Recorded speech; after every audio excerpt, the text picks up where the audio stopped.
Just a quick reminder to parents here. Please log into Parent View to register your children for the upcoming year. It looks like we'll be heading back to school by the time the fall comes around, but even if there's a delay, we all need to be registered for whatever sort of education it is we'll be doing. So take care of that as soon as you can.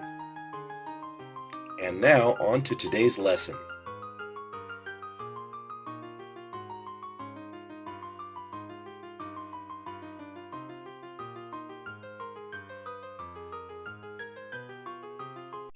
In order to read the benchmark text, Tom Sawyer Paints the Fence, you'll first need to go to My APS and click on the Benchmark Universe icon.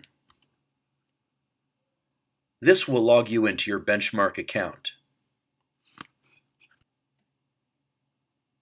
After logging in, go back to Google Classroom and click on the Login tab,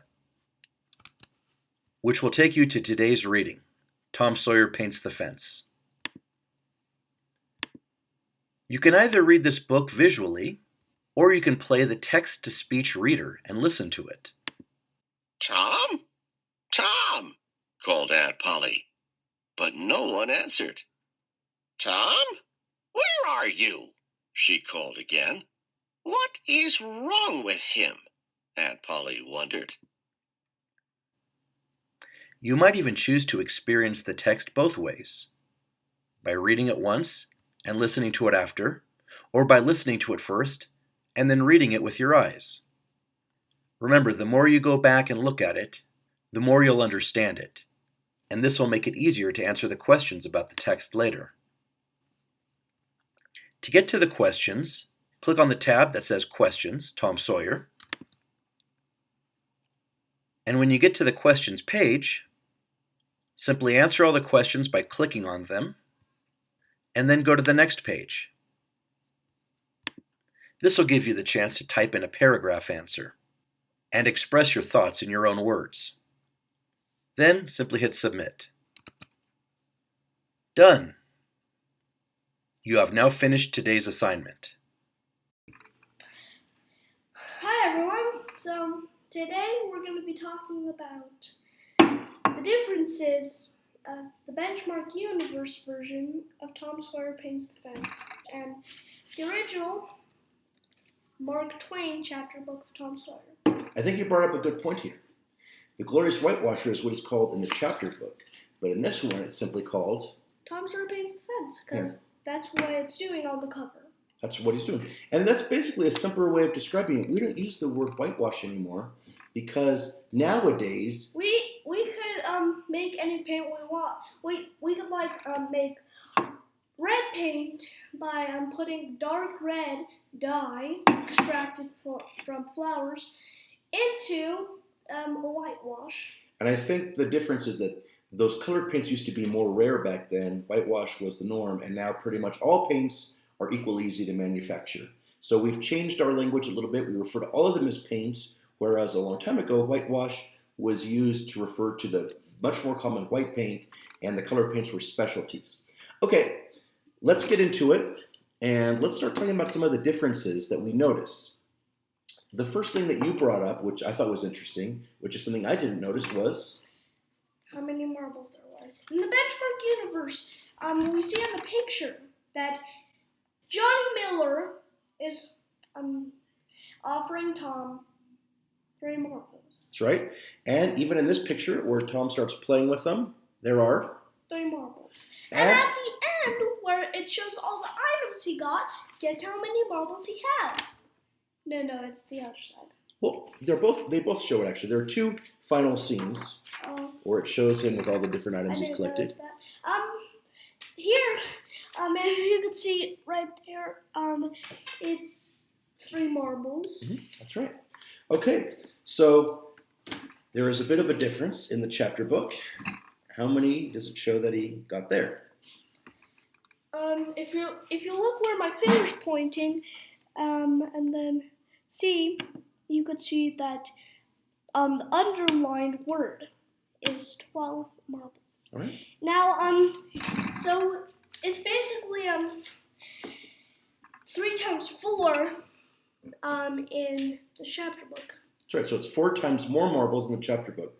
Now, I thought that was interesting, but I think there are some more notable differences. Some of them are just more details. For example, in the Benchmark Universe book, the character that's simply called Ben, in the chapter book, it mentions his last name, which is Rogers. So he's actually Ben Rogers. And we see the same thing with the other characters. For example, the character that's simply called Billy in the Benchmark Universe book we know is Billy Fisher. And Johnny is actually Johnny Miller. Right. Now, another difference is there's a whole ton more items in the original Mark Twain classic chapter book of Tom Sawyer.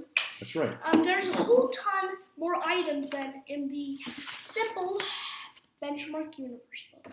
Okay, so I'm going to turn to that page where we can see and actually count the things he gets in the Benchmark Universe book.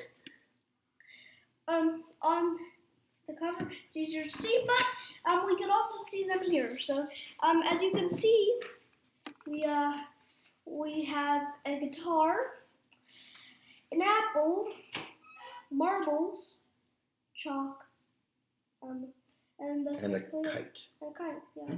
So that's 5 items altogether. However, if we look at the chapter book, he has a whole ton more items. Okay, let's go ahead and read those. What are the things that he gets in the chapter book that go beyond also, the most of them aren't items. So, he got an apple from Ben Rogers, which is the same, and then he got a kite from Billy Fisher. All right. Johnny Miller got him a dead rat.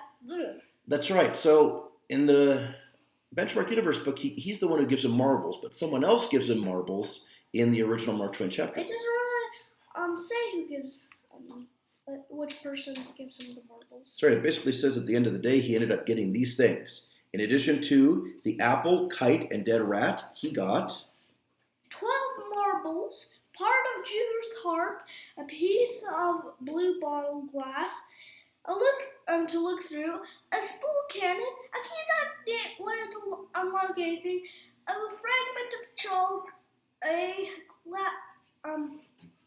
glass stopper, a decanter, a tin soldier, a couple of tadpoles, 6 firecrackers, kid with only one eye, brass doorknob, a dog collar with no dog, the handle of a knife, 4 pieces of an orange peel, and a dilapidated old window sash. Another difference in the Benchmark Universe edition is that it ends abruptly with Aunt Polly saying loudly, Thomas Sawyer! And this is a little bit different than the chapter book. In which way? Well, Aunt Polly doesn't notice. She thinks it's an achievement. She doesn't notice anyone whitewashing the fence for Tom Sawyer. No matter how many times you read the chapter book, the ending of the Glorious Whitewasher won't be the same as the ending of the Benchmark Universe. Tom Sawyer paints the fence. Right. And I think there's a reason for that. Tom Sawyer Paints the Fence is supposed to be read alone. You're supposed to read this, and it's supposed to feel like there is a conclusion. Like you could put this down, and it's all done, and you're finished reading Tom Sawyer for the year. But in the chapter book, that is only one chapter. Actually, it's a chapter and a half. It's all of chapter 2 and the beginning of chapter 3.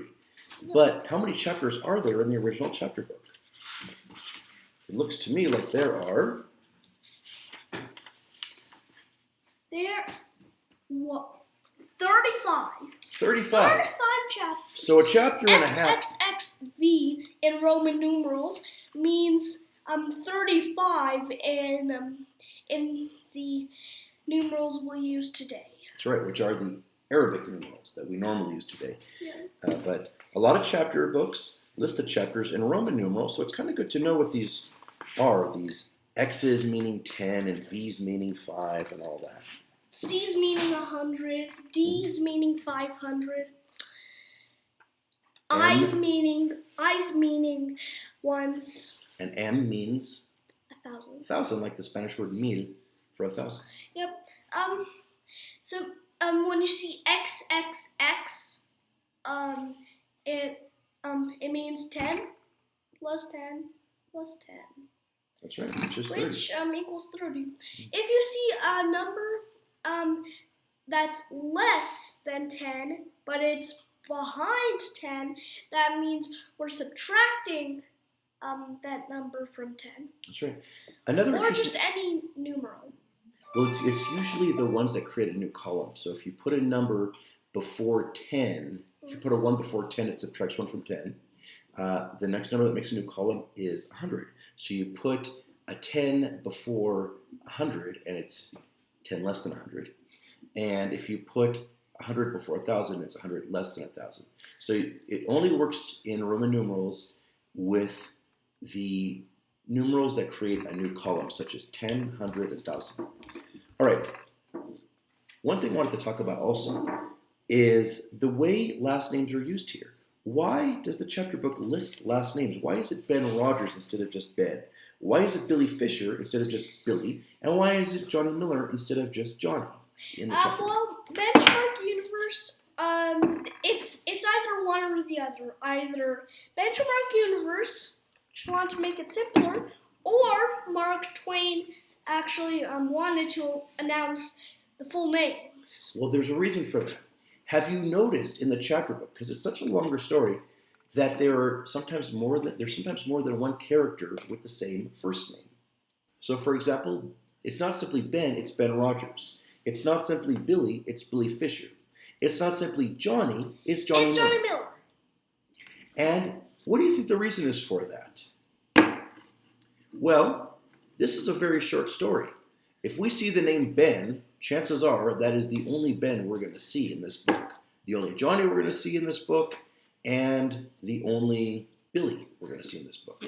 But in the chapter book, which is much longer, 35 chapters, which is a lot.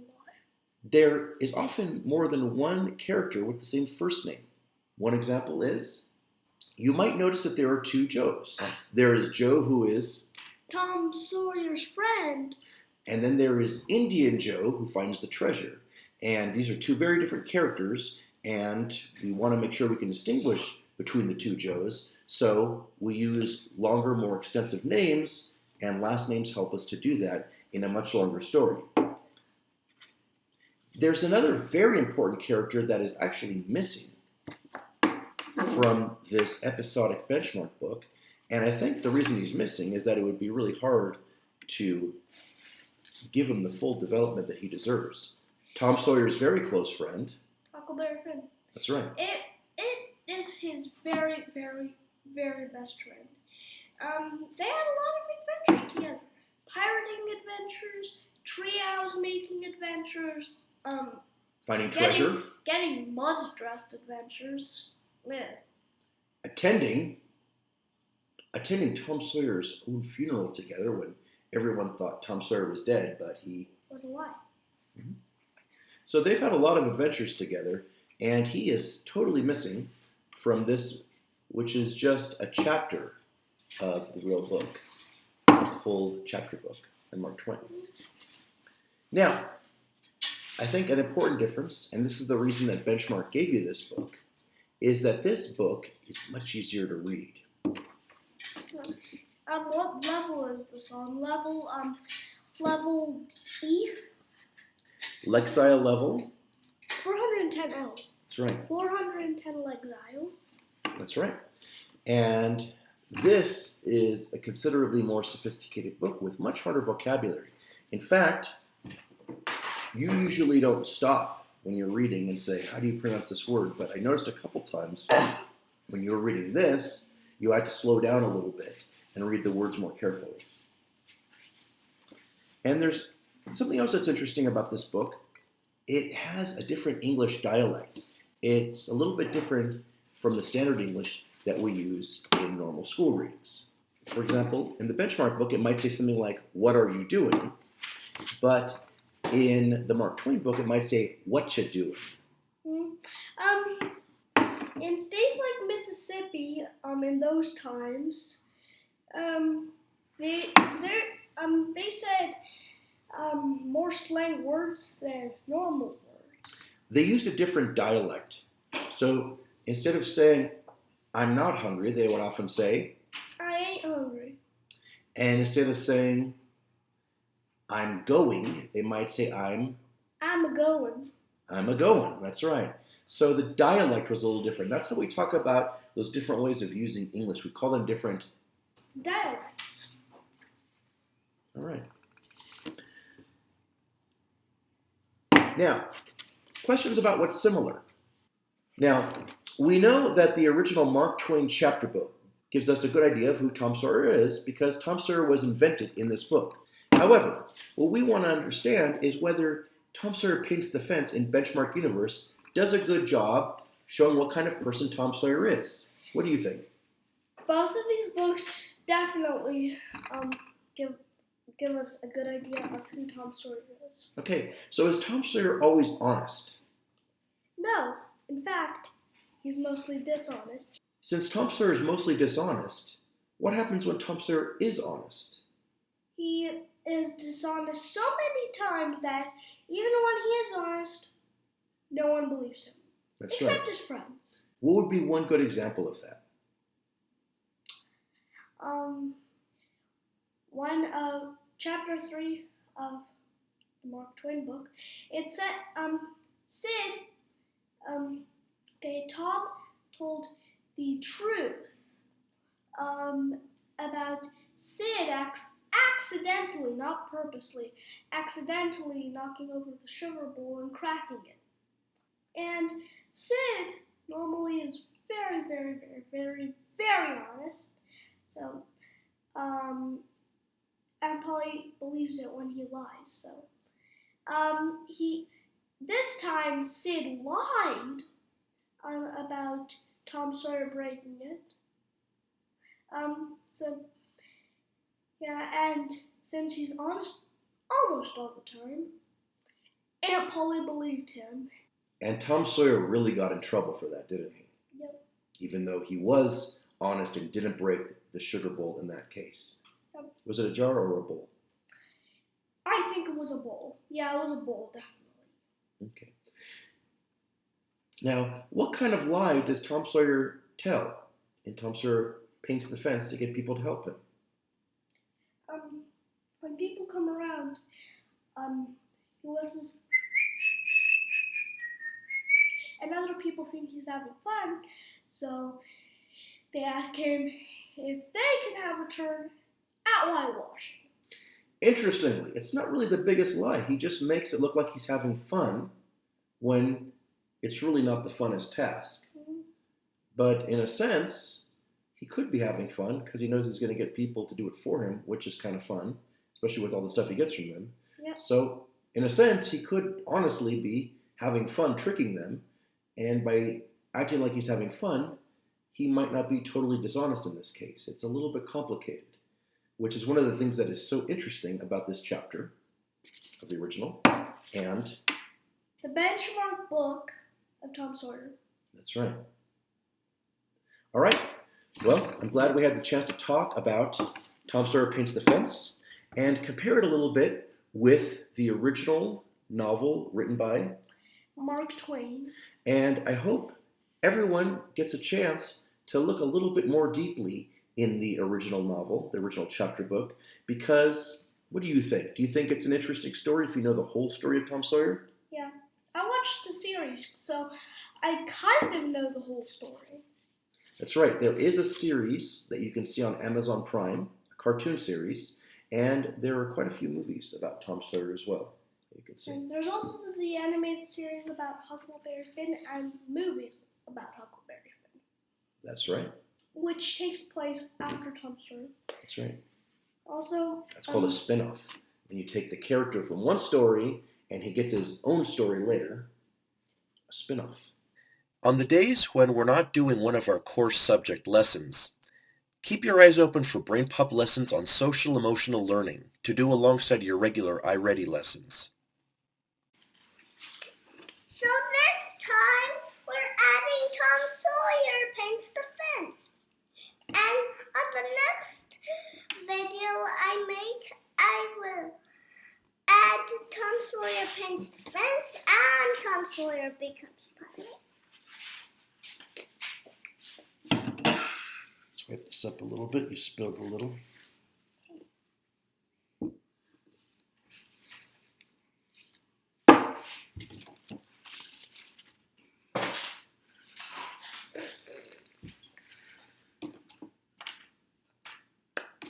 Okay, I want to look at the difference between Tom Sawyer Paints the Fence and the last book you read, which is There's No Place Like Space. And I want to see what some of the differences are between these books.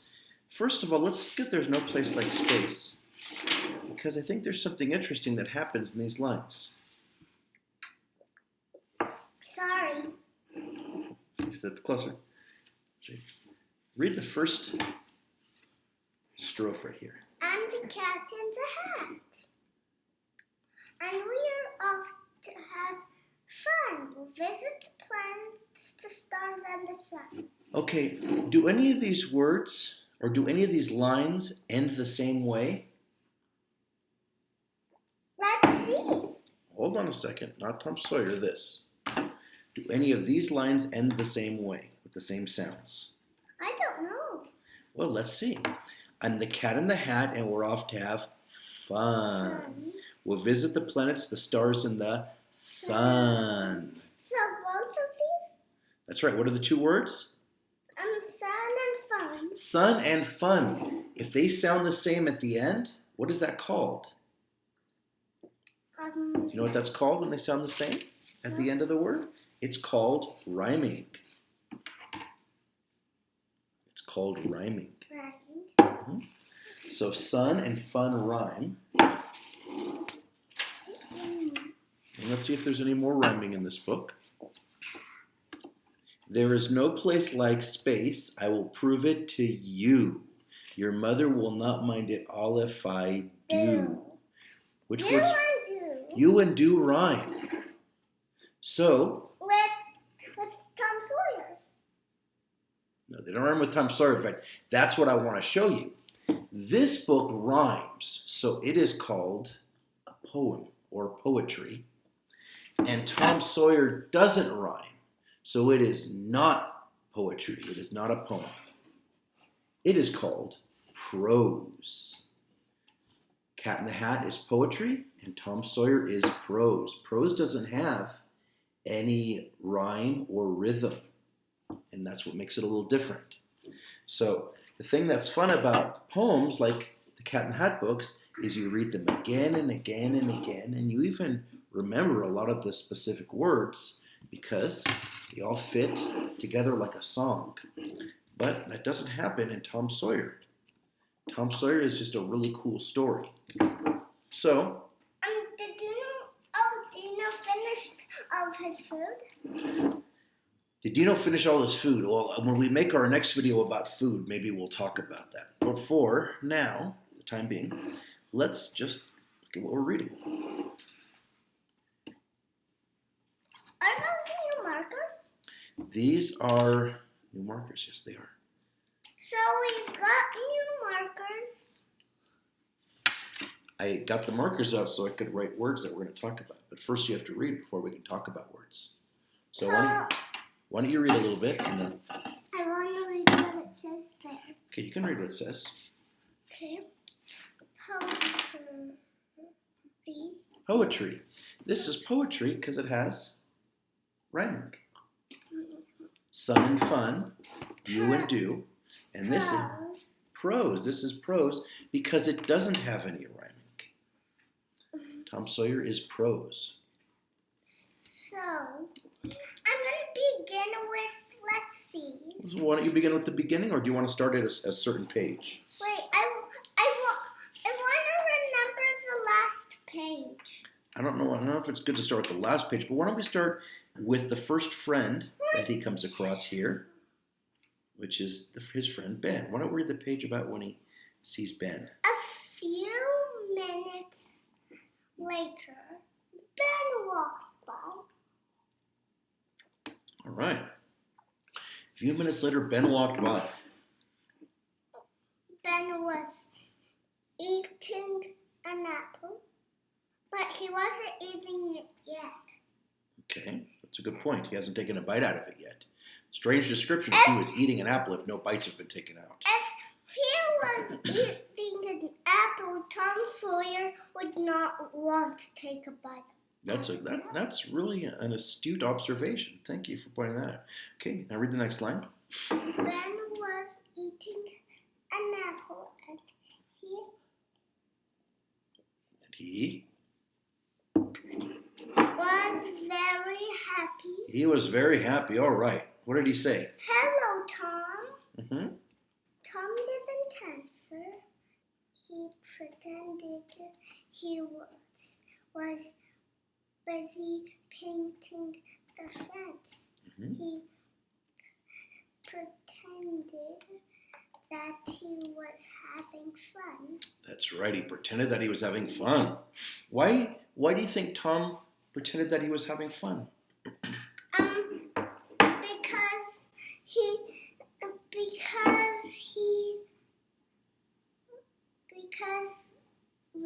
I don't know. Okay, well let's read it again and we'll see if we can figure it out. Hello, Tom. So you have to work today, huh? Mm-hmm. Tom said, maybe it is work, maybe it's not. All I know is it's really fun. Oh, right. All I know is it's really fun. Mama, I want to try red iced tea tomorrow. All right. Like you are having right now. Okay, we'll try some red iced tea tomorrow. What does it say? Yay! What you like it? Asked Ben. Tom answered, like it? I love it. It's not every day that a boy gets to paint the fence. Say, Tom, let me paint a little, Ben said. No, Ben, I can't do that. My Aunt Polly said only I could paint the fence. Come on, Tom, please.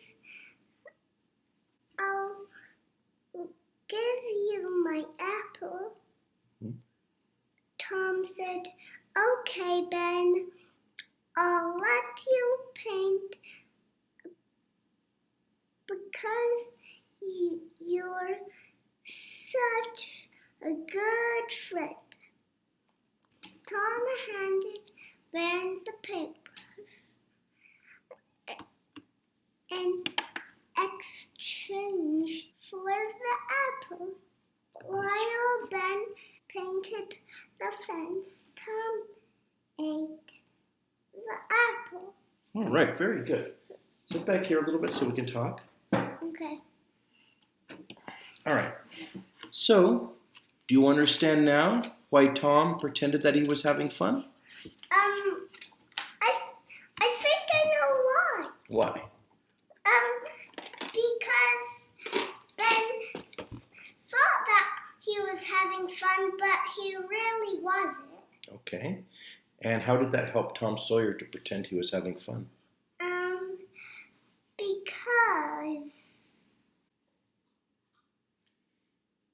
Because if it looks like he's having fun, then maybe he can get Ben to do the work for him. Yeah. Did it work? Did he get Ben to do the work for him? Yeah. And Ben even paid him by giving him his apple. Is Ben the only person that Tom Sawyer fooled? Or did Tom Sawyer fool other people? Tom Sawyer fooled other people. Okay. What did he fool Johnny into doing? Painting the fence. And what did he get Johnny to pay him with? Johnny gave him something. First, he said that Johnny walked by, Mhm. and then, first he said, Aunt Polly said only I could paint the fence. Well, he was giving him his marbles, and he changed his mind. Mhm. And Johnny gave Tom Sawyer the marbles, and then Johnny started to do what? The work. To paint the fence also. Like and subscribe. Thank you. Bye.